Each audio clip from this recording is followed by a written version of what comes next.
ಮೆರಿಯಾಕಂತನ ಹುಟ್ಟೇನ ಅದಕ್ಕಾಗಿ ಒಂದ ಹುಲಿ ಕಟ್ಟೇನ ಎಲ್ಲರೂ ಟ್ರ್ಯಾಕ್ಟರ್ ಅಂತಾರ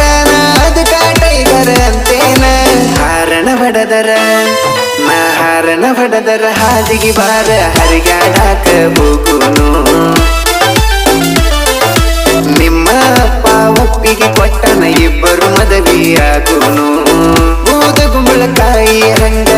ಐಕ ಹುಡುಗಿ ನಿನ್ನ ಬಣ್ಣ ಇಷ್ಟ ಚಂದಿದ್ರ ಅಕ್ಕ ಅಂತ ಕರಿಬೇಕ್ಯಾರ ನಿನ್ನ ನಿಮ್ಮವ್ವಗ ಸೇಬು ಹಣ್ಣ ತಿನ್ನಿಸಿ ನಿಮ್ಮಪ್ಪ ಹಡದ ನಿನ್ನ